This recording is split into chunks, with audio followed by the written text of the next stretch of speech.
Hi hello everyone. Manivijay education அகாடமிலேருந்து நான் மணிகண்டன் பேசுகிறேன். லாஸ்ட்டாக நம்ம group 2A PSTM cut off போட்டிருந்தோம். அதில் நல்லா நிறையா பேர் பார்த்துருக்கீங்க. ப்ளஸ் நிறையா கொஷின் கேட்டிருந்தீங்க. அதில் ஒன் ஆஃப் த கொஷினுக்கு ஆன்சர் பண்ணலாம் தான் இப்போ இந்த வீடியோ. இதில் பார்த்துட்டிங்கன்னா இந்த லெவல் 12 எபோவ் பாசிபிலிட்டிஸ் ஜாப் யார் யாருக்கு கிடைக்கும், எத்தனை ரேங்க் கிடைக்கும் அப்படின்னு நிறையா கொஷின் வந்தது. அதுக்கான வீடியோ தான் உங்கள் இந்த கிளாரிஃபிகேஷன் வீடியோ தான் இது. இப்போ பார்த்துட்டிங்கன்னா இந்த லெவல் 12 ஜாப் பார்த்திங்கன்னா ரொம்ப மினிமமாக தான் இருக்குது. அப்போது அந்த கம்யூனல் ரேங்க்கில் டாப்பில் இருக்கிறவங்களுக்கு மட்டும்தான் இந்த பாசிபிலிட்டிஸ் இருக்குது. ஸோ அதை தான் நான் எடுத்து டேபிளாக போட்டிருக்கேன். இதில் எம்சிங்கிறது municipal commissioner, LF local fund audit, ASO secretariat, ASO TNPSC, HR auditor, senior inspector cooperative, handloom inspector, இது மட்டும்தான் நான் எடுத்திருக்கேன். ASO finance and ASO law நான் எடுக்கலை. அது ஸ்பெஷல் டிகிரியில் போயிடுது. ஸோ அது இல்லாமல் இதில் பிஎஸ்டிஎம்க்கு நான் போட்டிருக்க மாட்டேன். இது ஜென்ரல் டிகிரிக்கான இதை மட்டும்தான் நான் போட்டிருக்கேன். இதில் நம்ம எப்படி நான் போட்டிருக்கேன் அப்படின்னு பார்த்தீங்கன்னா கம்யூனல் ரேங்க்கான பாசிபிலிட்டிஸ் தான் நான் போட்டிருக்கேன். இப்போ கம்யூனல் ரேங்க் எவ்வளோ வரைக்கும் கிடைக்கிறதுக்கான பாசிபிலிட்டிஸ் அப்படின்னு சொல்லிட்டு தான் போட்டிருக்கேன். இதை நம்ம கால்குலேட் பண்ணிக்கிறது பார்த்துட்டிங்கன்னா இன்டர்வியூ போயிட்டு நம்மளுக்கு கவுன்சிலிங்கில் போய் போஸ்டிங் அடிக்காமல் நான் இன்டர்வியூ போஸ்ட் எடுக்கிறேன்னு சொல்லி கொடுத்துட்டு வந்திருக்காங்க பார்த்தீங்களா. அவங்களோட லிஸ்ட்டை ப்ராசஸ் பண்ணால் ஒரு டேட்டா கிடைக்கும். அந்த டேட்டாவை வச்சு ப்ளஸ் அங்கேருந்து எத்தனை பேர்த்துக்கான பாசிபிலிட்டிஸ் இருக்குது அப்படிங்கிறத வச்சு தான். இப்போ அவங்களோட இதில் எடுத்துக்கிட்டோம்னா நம்மளுக்கு பிசி, எம்பிசி, எஸ்சி, எஸ்டி இந்த மாதிரி நம்மளுக்கு இருக்குது. பிசிஎம் இருக்குது. இது பார்த்தீங்கன்னா ஃபஸ்ட்டு 2 ரேங்க்கில் எம்பிசி இருக்காங்க. First rank MBC, second rank பார்த்தீங்கன்னா பிசிஎம்மில் இருக்காங்க. இப்போ அவங்கெல்லாம் எங்கே சீட் எடுப்பாங்க அப்படின்னா ஜென்ரலில் எடுப்பாங்க. அப்படிங்கிறப்ப என்னாகும், அந்த பாசிபிலிட்டி ஆஃப் கெட்டிங் ஜாப் பார்த்திங்கன்னா கீழே இருக்கிற எம்பிசிக்கும் பிசிஎம்முக்கும் பாசிபிலிட்டிஸ் அதிகமாக இருக்கும். அந்த பாசிபிலிட்டிஸ் வச்சு தான் பார்த்தீங்கன்னா நான் அந்த இதை கால்குலேட் பண்ணியிருக்கிறேன். ஸோ இது மோர் ஆர் லெஸ் சிமிலராக இருக்கிறதுக்கு வாய்ப்பு இருக்குது. இப்போ அதுக்கு அந்த ஃபஸ்ட்டு 2 மட்டும்தான் எம்பிசி, பிசிஎம் இருந்தாங்க. அதுக்கப்புறம் மோஸ்ட்டாக பிசி தான் இருக்கிறாங்க. இப்போ நான் அந்த டேட்டா வச்சு நம்ம பார்க்குறப்ப இது ஃபேஸ் 1, ஃபேஸ் 2, ஃபேஸ் 3 வச்சு டேட்டா எடுத்துக்கிட்டோமே. ஃபேஸ் 1, ஃபேஸ் 2வில் போயிட்டு நாட் வெல்லிங் கொடுத்துட்டு நான் என்ட்ரிக்கு வெயிட் பண்ணிக்கிறவங்களோட டேட்டா பார்க்குறப்போ ஆல்மோஸ்ட் பிசி கம்யூனிட்டி 70% வரைக்கும் டாப்பில் இருக்காங்க. 70% அப் டு ஒரு 200 ரேங்க் எடுத்துட்டிங்க அப்படின்னா கூட 70% அவங்க தான் டாப்பில் இருக்காங்க. அந்த 70% ஜென்ரல் சீட்டில் அவங்க ஃபில் பண்ண போகிறாங்க. ஓகேங்களா. அப்போ ஆல்மோஸ்ட் 70% அவங்க கண்டிப்பாக ஜென்ரல் சீட்டில் ஃபில் பண்ணுவாங்க. ஜென்ரல் சீட்டில் ஃபில் பண்ணுறாங்க அப்படின்னு பார்த்துக்கிட்டோம்னா அந்த ஜென்ரல் சீட் மொத்தமாக 94 இருக்குது. 94ல் ஒரு 70 போஸ்ட் வந்துட்டிங்கன்னா பிசி தான் ஃபில் பண்ண போகிறாங்க. அந்த மாதிரி தான் நான் கால்குலேட் பண்ணி போட்டிருக்கேன். 70%னால் நான் ரஃபாக கால்குலேட் பண்ணலை. நான் அந்த லிஸ்ட்டில் டாப்பில் இருக்கிறவங்களோட டாப் ரேங்க் இருக்குது பார்த்திங்களா, அந்த டாப் ரேங்க்கில் இருக்கிறவங்களோட பொசிஷன் அவங்க இப்போ நம்ம எடுத்துக்கிட்டோம்னா இப்போ கவுன்சிலிங்கில் எம்சி எடுப்பாங்க. எம்சிக்கு அடுத்து எல்எஃப்ஐடி போகும். அதுக்கப்புறம் எது எடுக்க போகிறாங்கன்னு நம்ம கணிக்க முடியாது. சில பேர் எஸ்ஐ கோஆப்ரேட்டிவ் எடுப்பாங்க, அது ஹச்ஆர் ஆடிட்டர் எடுப்பாங்க. ஸோ ஏஎஸ்ஓ செக்ரட்டரியேட் எடுப்பாங்க. ஏஎஸ்ஓ செக்ரட்டரியேட் கடைசியில் கூட முடியலாம். இந்த மாதிரி ஆர்டரில் எடுப்பாங்க. ஸோ அப்படி எந்த ஆர்டரில் எடுத்தால் கூட இந்த குறிப்பிட்ட ரேங்க் வரைக்கும் தான் பாசிபிலிட்டிஸ் இருக்குது அப்படிங்கிறது பார்த்தீங்கன்னா நான் உங்களுக்கு கால்குலேட் பண்ணி சொல்லியிருக்கேன்.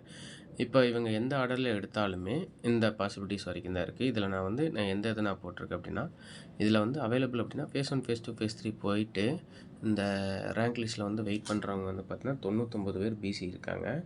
அதுக்கு அடுத்து இதில் பிசியில் நான் போட்டிருக்கேன்னா சேஃப் ரேங்க் 153 to 158. இதுக்குள்ளே இருக்கிறவங்களுக்கு மோஸ்ட் ப்ராபப்ளி லெவல் 12 ஜாப் கிடைக்கும்.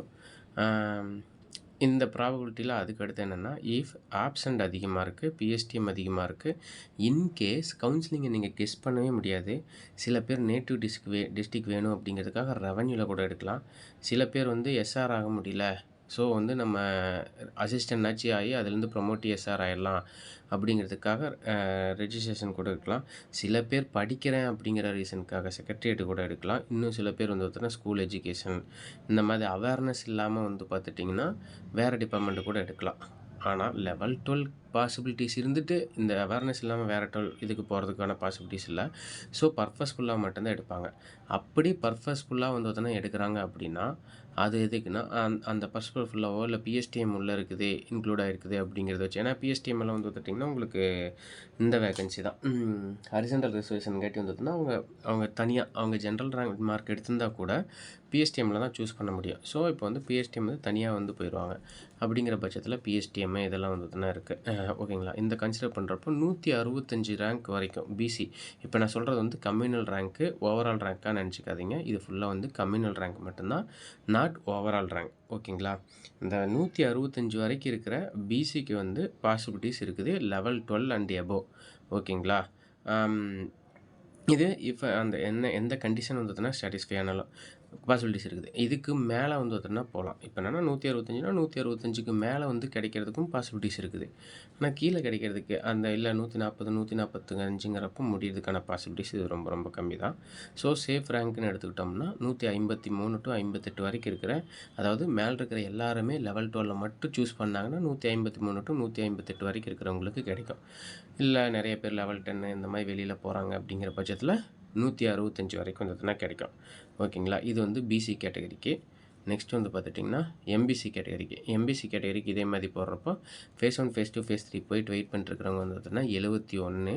நம்ம ஃபேஸ் 1 ஃபேஸ் 2ல் 64 பேர் வந்து வெயிட் பண்ணிட்டுருக்காங்க.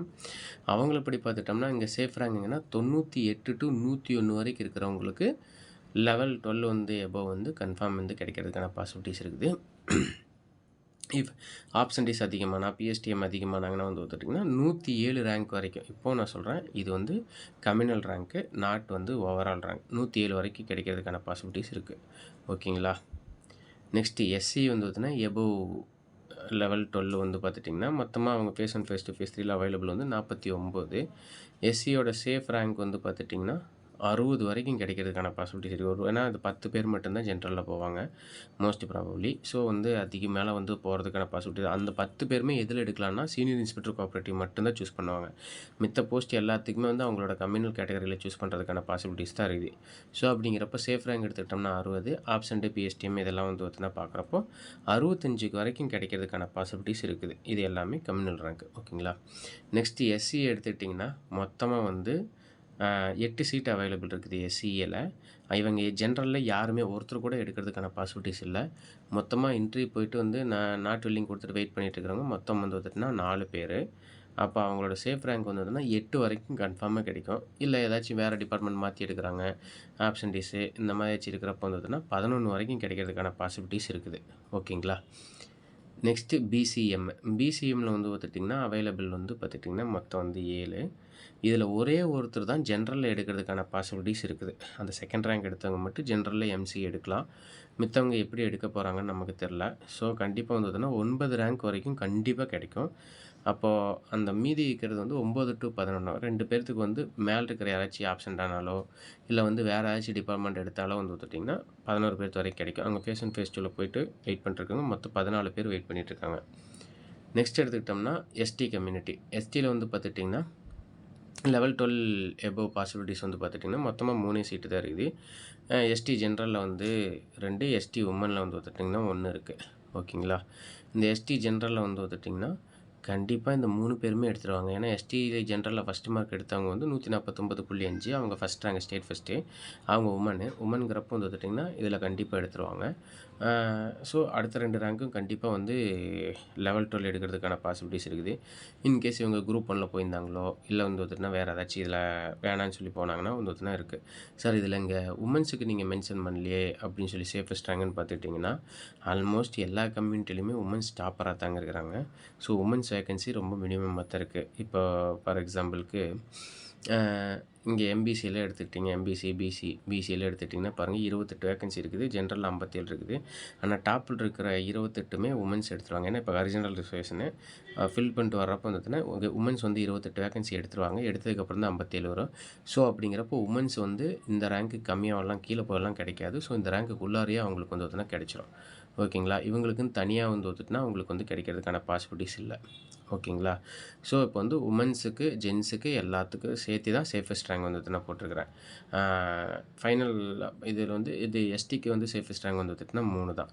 அதுக்கு மேல வந்து வந்துட்டுனா போறதுக்கான பாசிபிலிட்டீஸ் இல்ல. பிசிஎம்க்கு வந்து வந்துட்டுனா சேஃபஸ்ட் ரேங்க் 9. எஸ்சிஏக்கு 8 வரைக்கும் கிடைக்கும்.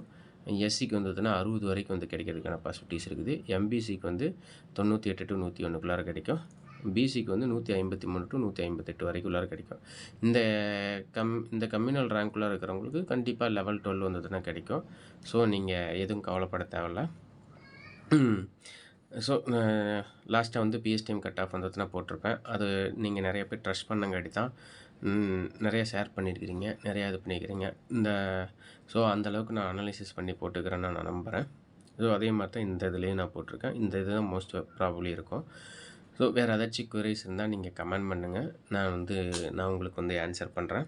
இது வந்து டெலகிராம் லிங்க் வந்து நான் ஆட் பண்ணிக்கிறேன். டெலகிராமில் வந்து பார்த்தீங்கன்னா அப்டேட்ஸ் ஏதாச்சும் வேணுனா நீங்க டெலகிராமில் ஜாயின் பண்ணிக்கங்க. ப்ளஸ் வந்து இந்த சேனலையும் வந்து பார்த்தீங்கன்னா சப்ஸ்கிரைப் பண்ணுங்க. இது உங்களுக்கு வந்து நான் சொல்லியிருக்கிறது கரெக்ட்டா இருக்கு அப்படின்னு சொல்லி ஃபீல் பண்ணீங்க அப்படின்னா, கண்டிப்பா உங்களோட ஃப்ரெண்ட்ஸுக்கும் ஷேர் பண்ணுங்க. யூடியூப்லேயும் வந்து பார்த்தீங்கன்னா சப்ஸ்கிரைப் பண்ண சொல்லுங்க. நான் இதே மாரி உங்களுக்கு நெறைய வீடியோஸ் வந்து பார்த்தீங்கன்னா போடுறேன். ஸோ நான் டெலகிராம் லிங்க்கை வந்து பார்த்தீங்கன்னா நான் டிஸ்கிரிப்ஷனில் பின் பண்ணுறேன். ஸோ ஜாயின் பண்ணணும்னு நினைக்கிறவங்க வந்து டெலகிராம் குரூப்பில் வந்து பார்த்தீங்கன்னா ஜாயின் பண்ணிக்கங்க. டெலகிராம் சேனலில் ஜாயின் பண்ணிக்கங்க. ஸோ நிறையா ஷேர் பண்ணுங்கள், சப்ஸ்கிரைப் பண்ணுங்கள். இந்த மாதிரி வந்து உங்களுக்கு வேறு ஏதாச்சும் வந்து பிஎஸ்சி குரூப் 2ல நம்மளுக்கு வந்து வேறு ஏதாச்சும் கொயரிஸ் இருந்ததுன்னா நீங்கள் கமெண்ட் பண்ணுங்கள். நான் அது சம்மந்தமாக நான் உங்களுக்கு வீடியோ போடுறேன். ஓகேங்களா? தேங்க்யூ.